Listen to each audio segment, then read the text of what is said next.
Abrimos ya el pub de la NBA como cada viernes con Jorge Quiroga. Hoy le tenemos a distancia. Jorge, muy buenas.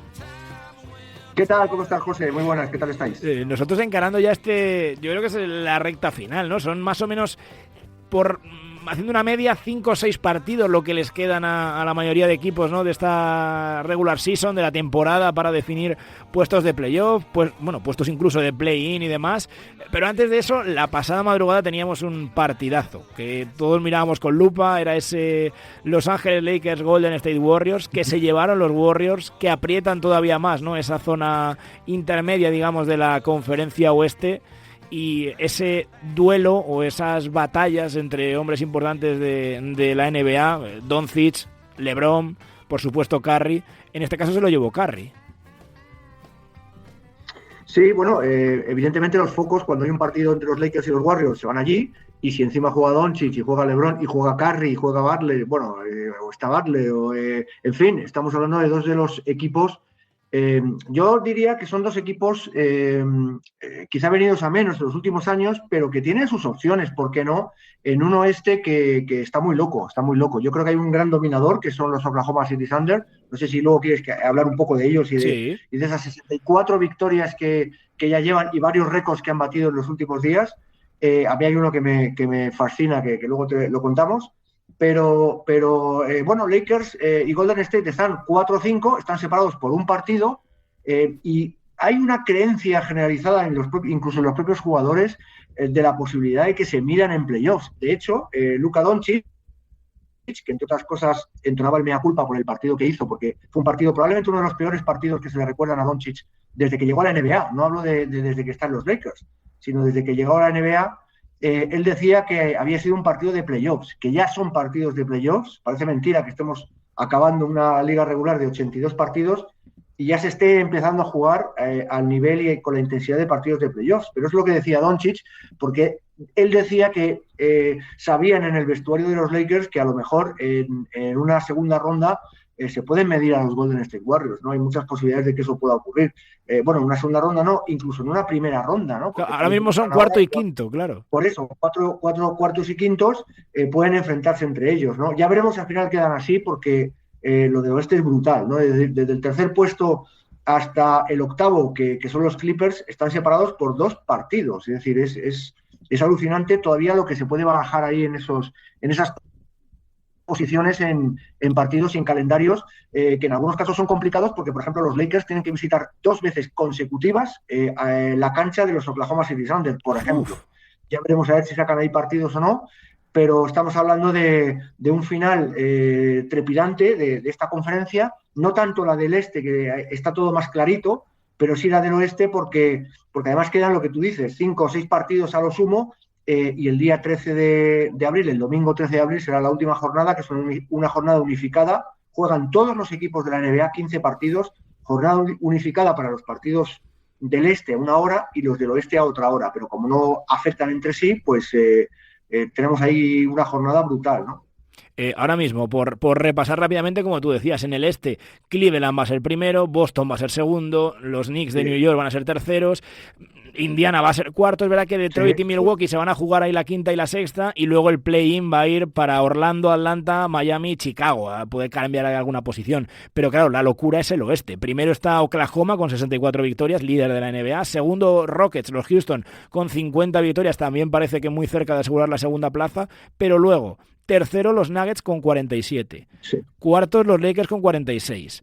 Quintos y sextos y séptimos, Warriors, Timberwolves y Grizzlies con 45. Y con 44 los Clippers. O sea, la igualdad es tremenda. Y luego... Sí, porque además, José, no te olvides que Lakers, Warriors y Clippers tienen un partido menos. Claro, tienen 76. Es verdad. Claro, eso es. Y luego, para terminar, los Mavericks, que tienen 38, parece que se aseguran el play-in, pero los Kings y los Suns están en una victoria también para meterse en el play-in. O sea, la igualdad es tremenda, como tú decías, con los Oklahoma mandando en la NBA.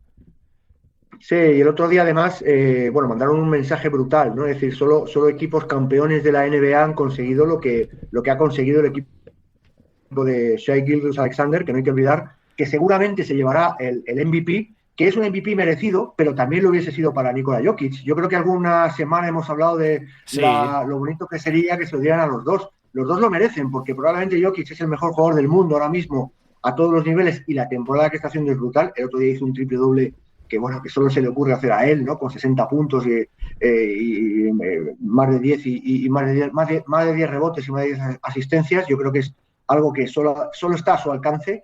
Pero Shai es un jugador que ya lleva 69 partidos consecutivos anotando 20 o más puntos. Eso es brutal, eso solo lo hizo Jordan. En la NBA ya lo ha hecho Shai. Y además los Thunder ganaron ya 50, este año han ganado ya 50 partidos por 10 o más puntos.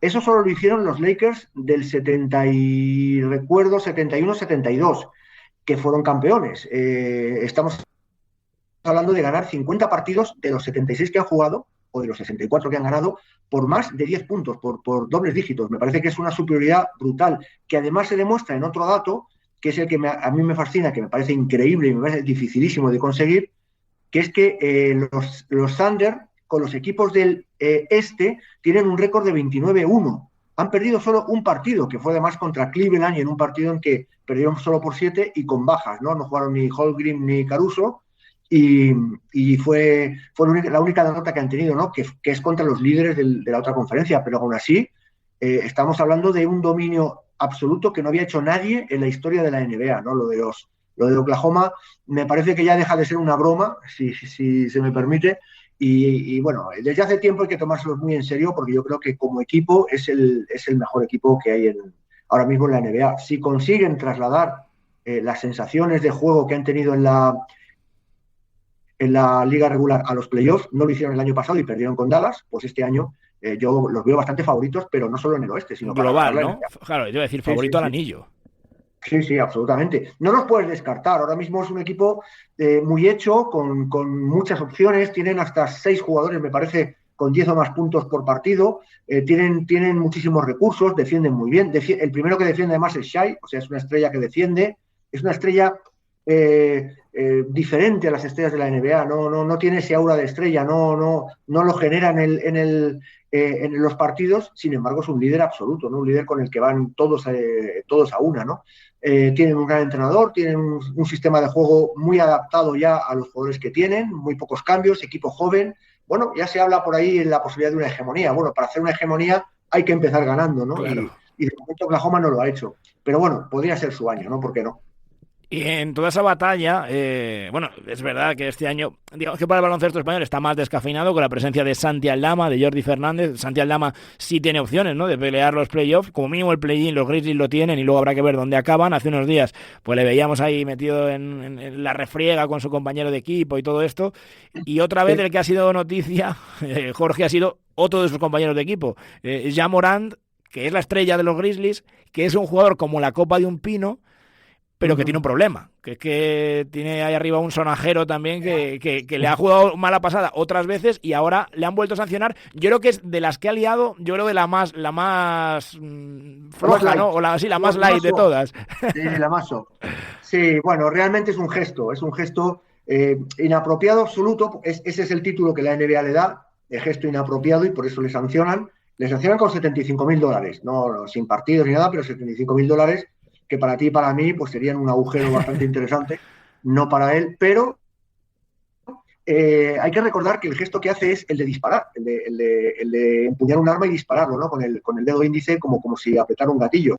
En otros jugadores o en otro momento ese gesto a lo mejor la NBA lo olvidaría, ¿no? No sería muy preocupante. Lo es por su pasado. Hay que recordar que estuvo ya sancionado en muchos partidos por empuñar armas en vídeos, es decir, salir en vídeos con armas, cosa que la NBA tiene absolutamente prohibida, ¿no? Hay un ejemplo clarísimo de un jugador que acabó su carrera por eso, que es Gilbert Arenas, en la gran lista de otros locos de la historia de la NBA. Gilbert Arenas tiene un lugar privilegiado porque no solamente se le vio con armas, sino que las metió en un vestuario, ¿no? Y eso sí que está penado por la propia NBA, ¿no? Está absolutamente prohibido. Pero el caso de Morant no es el primer gesto que tiene. Ya tuvo uno, además 2 días antes, el martes, se encaró con un contrario y los dos jugadores se dispararon mutuamente unas armas imaginarias, ¿no? La NBA en ese momento no, digamos que no actuó, lo pasó de puntillas, no quiso actuar, pero le avisó, le mandó un warning, ¿no? Le avisó de que no hiciera más este gesto. 2 días después lo volvió a hacer y claro, le cayó la multa. Es decir, yo creo que donde demuestra lo poco amueblado que tiene la cabeza no es en el gesto en sí, sino en que te avisen 2 días antes y a los 2 días lo vuelvas a cometer, ¿no? Yo creo que ese es lo que demuestra que Ja Morant tiene tanto de buen jugador como poco de inteligente, por lo menos en lo que respecta a este tipo de situaciones cuando hay armas involucradas, ¿no? En este caso es imaginaria, pero bueno, él debería saber, y además ya está avisado, de que no tenía que hacer, no debería hacer eso en la NBA. Él lo hizo después de meter un triple. Y bueno, supongo que hay jugadores, y se ven en la historia, que hacen ese mismo gesto, como lanzando, como disparan y luego soplan la pistola, ¿no? Evidentemente no pasa nada si no tienes un pasado tormentoso en ese aspecto. Ja Morant sí lo tiene. A ver, yo echando un vistazo, ¿no?, a la memoria así rápida que se me viene, Sí, los chicos malos, ¿no?, los bad boys de la NBA, muchas veces son, claro. que sí, por lo que tú dices, que sí, peleas, armas, drogas, las hay de todos los colores.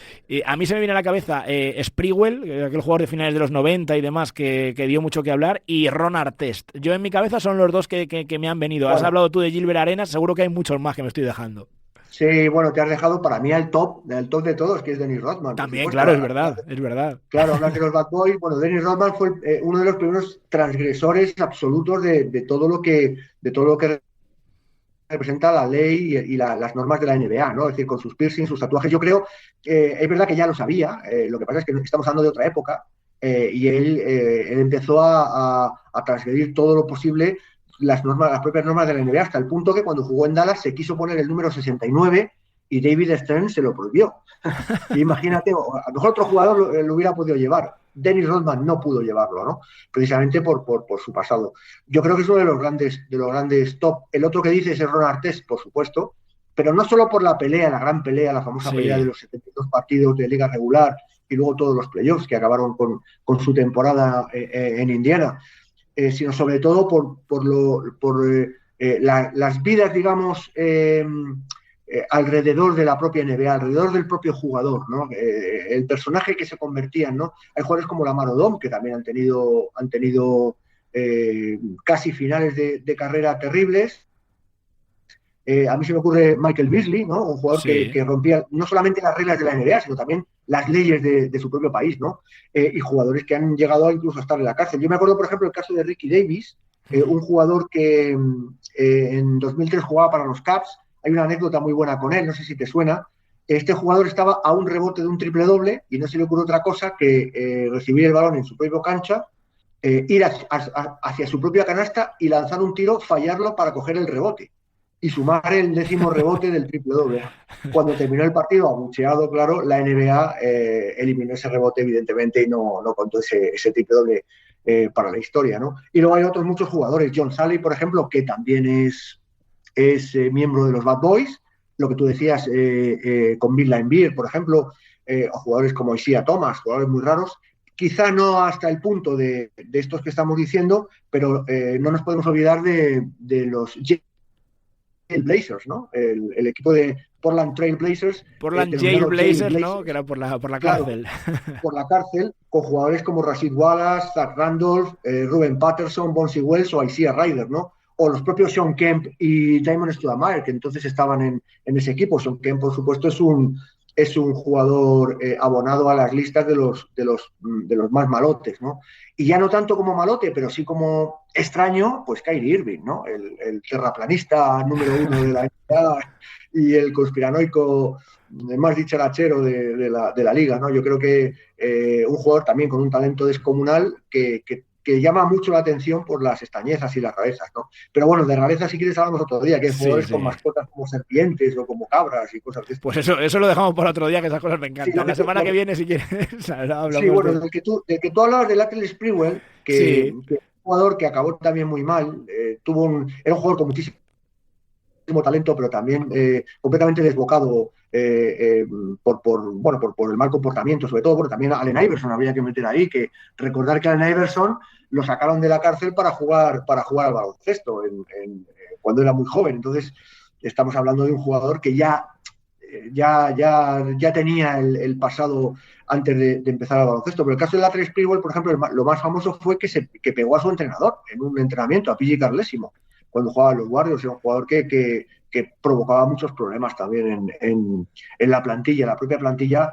Son jugadores que además desequilibran, ¿no? Que rompen completamente. Claro, es que esto el ecosistema, yo imagino un entrenador diciendo, no, aquí el grupo, la fuerza del grupo, el compromiso, y tienes algún sonado de estos que lo manda todo, claro. Que son muy buenos, generalmente suelen ser bastante buenos. O sea, quiero decir, por eso a veces no, porque eso lo hace, digamos, el 12º en la rotación y le mandan a su casa. Pero claro, generalmente a estos les aguantan porque son muy buenos. Sí. Si sí, no... el caso, por ejemplo, de Dennis Rodman. De Dennis Rodman siempre hablaban de que era muy raro, el tipo disfrazaba de cosas, se vestía de mujer, es verdad. Se pintaba el pelo, en épocas en las que eso, pues era no solo extraño, sino prácticamente nadie lo hacía, ¿no? Y sí lo hacía Rodman, el gusano, ¿no? Al que llamaban el gusano. Lo que pasa es que luego era un jugador ejemplar en cuanto a la entrega, al comportamiento, a lo que le pedía el entrenador, que en este caso, por ejemplo, Phil Jackson, siempre hablaba maravillas de él como jugador.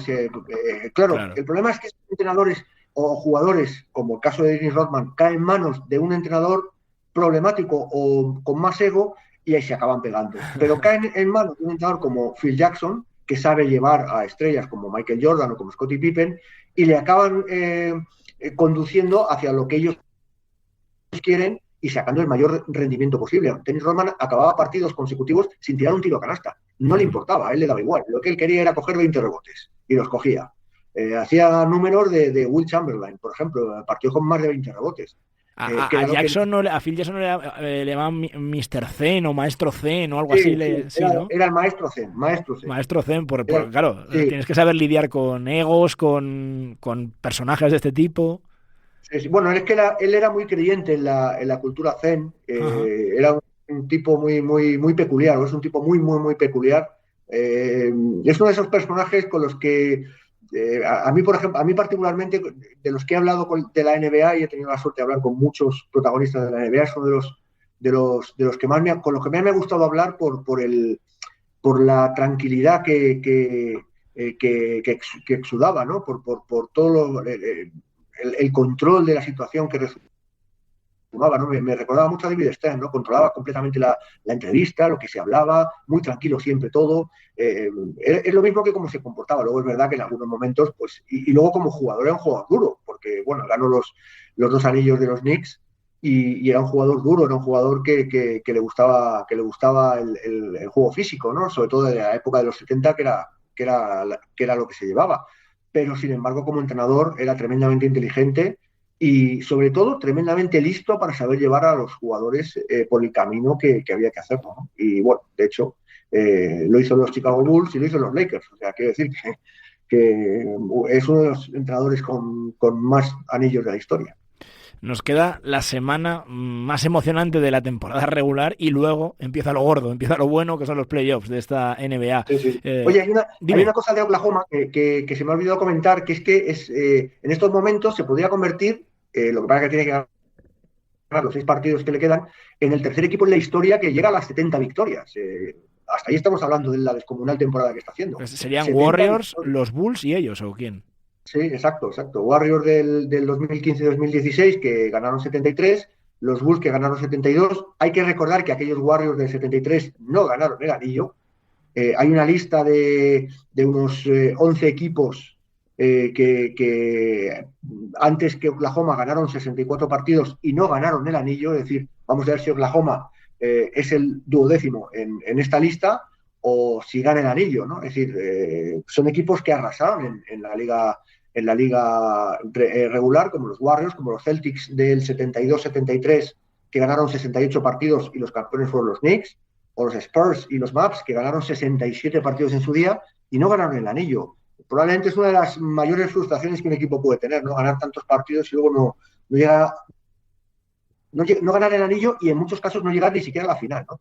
Pero bueno, hay que recordar que en el pasado de los Oklahoma City Thunder existe un equipo que eran los Seattle Supersonics, de ahí se vinieron, es decir, que todo lo que hicieron los Sonics es parte de la historia de Oklahoma City Thunder, y hubo un año en el que llegaron a 64 victorias y no ganaron el anillo, ¿no? Un año de grandísimo juego, no ganaron el anillo porque entonces había unos tipejos que se llamaban Michael Jordan y Scottie Pippen que le impidieron, ¿no?, a los Sonics. Pero Oklahoma está ahí en 64 victorias, algo que es muy complicado conseguir. Es la segunda vez, evidentemente, que lo consigue como en la historia de la franquicia, pero la primera vez desde que están en Oklahoma. Y vamos a ver hasta dónde llegan primero, les quedan 6 partidos, y luego el tema de los playoffs. Lo que tú dices, la recta final esta es maravillosa, pero lo que empieza después es tremendo, ¿no? 2 días después empiezan los play-in, que son eliminatorias a vida o muerte entre los equipos que han quedado por abajo, y luego los playoffs. Y lo vamos a pasar de lujo porque tiene pinta de que este año va a haber mucha emoción, pase lo que pase. Para terminar, vamos a hablar de música, Jorge. A ver, voy a pedirle a Julián Pereira que nos vaya introduciendo el temazo del día de hoy para ir disfrutándolo. Vamos a dejarlo que suene un poquito. Sí, vale.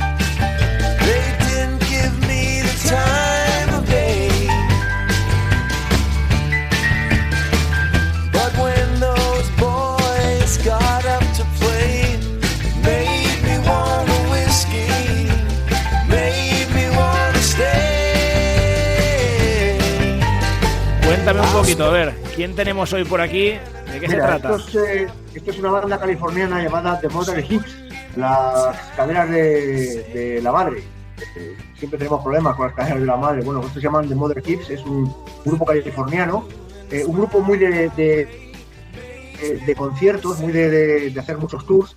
Fue de los primeros grupos que se comunicaba con los fans. Tú te das de alta en su newsletter o al principio, muy al principio, cuando todavía no se utilizaba, pues es un grupo bastante veterano, de principio de los 90, y se comunicaban con la gente como podían. Al principio, bueno, pues con estos SMS o correos raros y tal, ya continuamente con correos para avisar a la gente de cuando hay conciertos, cuando sacan canciones, te regalan canciones, te mandan una canción y te la puedes descargar. En fin, es un grupo que ha trabajado mucho el fan, o sea, el fenómeno fan, pero que tiene muchos discos. A mí es una banda que me parece muy aseada en cuanto a la calidad musical de cada uno de los miembros. Ha cambiado mucho de formación, pero siguen en vigencia, siguen tocando, siguen grabando, siguen sacando discos, y esta es una canción que a mí me parece que mezcla muy bien lo que era el pop y el country, lo mezclan fenomenal. Es uno de esos grupos, de los primeros grupos que hicieron esa mezcla de pop y country, y bueno, pues se hicieron un nombre en el circuito del country alternativo en California. Pues con ello nos quedamos, lo vamos a disfrutar, igual que vamos a disfrutar de la NBA. Yo disfruto cada viernes aprendiendo de música, aprendiendo de baloncesto y de estas historias que nos trae como siempre Jorge Quiroga. Un abrazo, Jorge, muchas gracias. Igualmente, Jorge, gracias, un placer, hasta luego.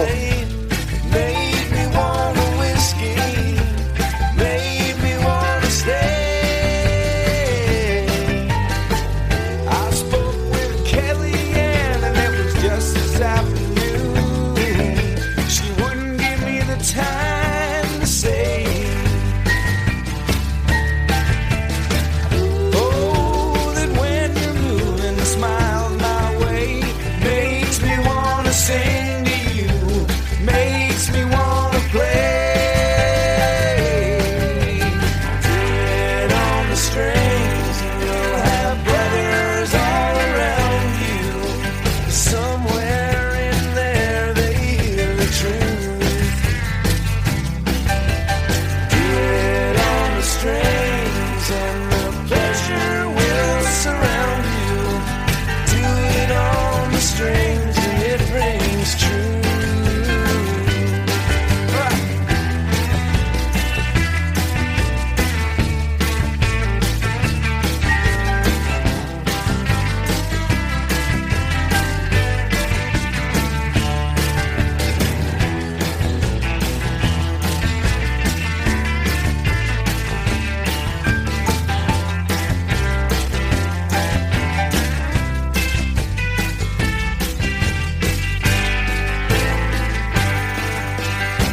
wings and it rings true.